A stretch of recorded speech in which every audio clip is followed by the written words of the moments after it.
McLean Hospital was founded on February 25, 1811, through a charter granted by the Massachusetts Legislature for the Massachusetts General Hospital Corporation. It was meant to treat both physical and mental illnesses with a separate facility for each. After a series of fundraising campaigns from 1812 to 1816, contributors made donations explicitly towards a facility dedicated to treating mental illnesses. The hospital was finished by 1818, and you can see McLean in the background and Massachusetts General Hospital in the foreground. In 1816, 18 acres of land in Somerville, Massachusetts, a town northeast of Boston, was purchased and opened in 1818 as the Asylum for the Insane, a division of the Mass General Hospital. It was the first hospital in New England and only the fourth special institution for the treatment of the mentally ill in America. The asylum's first superintendent, Rufus Wyman, was the first medical physician appointed to being a superintendent of a mental asylum in America. Here, treatments were based on French physician Dr. Philippe Pinel and English Quaker William Tuke. Their treatment was called moral treatment. They believed that patients had a better chance of recovery if they were treated like children rather than animals. Typical medical treatments of the time used in asylums involved bloodletting, purging, and physical restraints such as chains and manacles. William Tuke's idea was to make his asylum more like a strict, well-run household rather than a prison. Patients were expected to dine at the table, make polite conversation over tea, consider the consequences of their actions, and clean and garden. In fact, until 1944, the hospital was nearly self-sustaining, with the work of patients and employees, an on-grounds farm, an upholstery shop, and a blacksmith shop. All food was produced on McLean grounds apart from fish and some meat and dairy products which were brought in from Boston. In June of 1826, the asylum was renamed the McLean Asylum for the Insane, in honor of John McLean, a Boston merchant who left over $100,000 to the asylum. From the 1840s to the 1860s, the asylum slowly grew in size, in terms of both its number of patients, buildings, and also acreage. On the left there, you can see a picture of the staff taken in 1891. During this period of growth, in 1882, the McLean Asylum became the first program to establish a nursing program specifically for psychiatric nursing. Nurses lived and worked on campus. These two pictures are of nurses living and working at McLean during the time. In 1888, McLean became the first psychiatric hospital in the U.S. that established basic and clinical laboratories to study the role of biological factors in mental illness, further expanding the campus and firmly cementing psychiatry in its place within medicine. In this picture, you can see Dr. Otto Folin, PhD, who is the director of McLean's chemical laboratory from 1900 to 1908.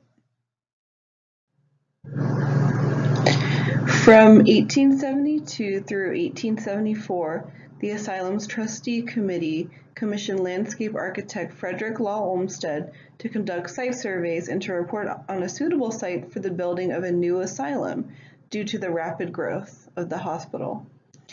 In 1875, the trustees purchased 107 acres on Wellington Hill in Belmont, where the current McLean stands today.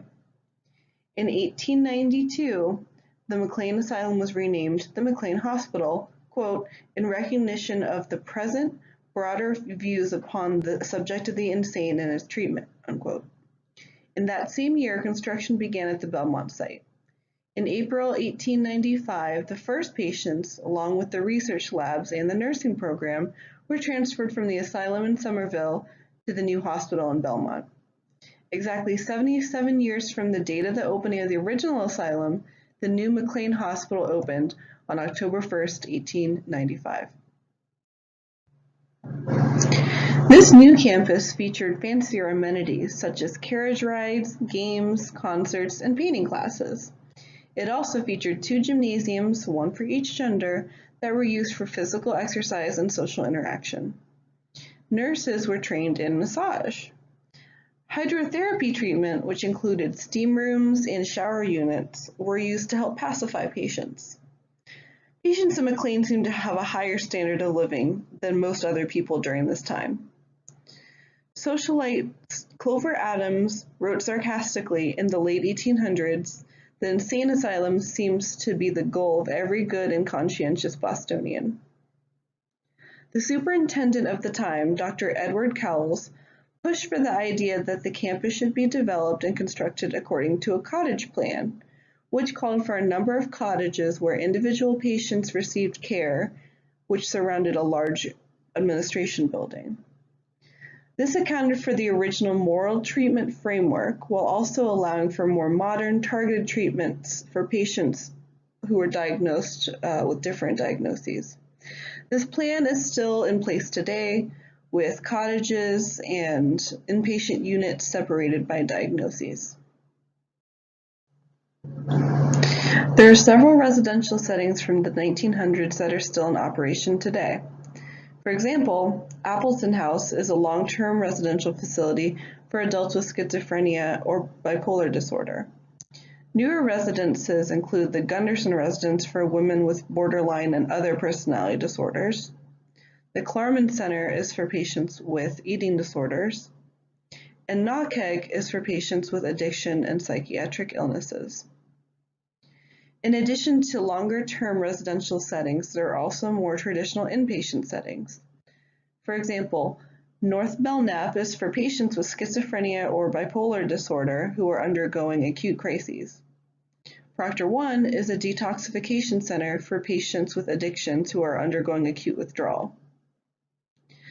The Pavilion is a unique center in that it is a diagnostic center where patients undergo long batteries of psychiatric and neuropsychological assessments.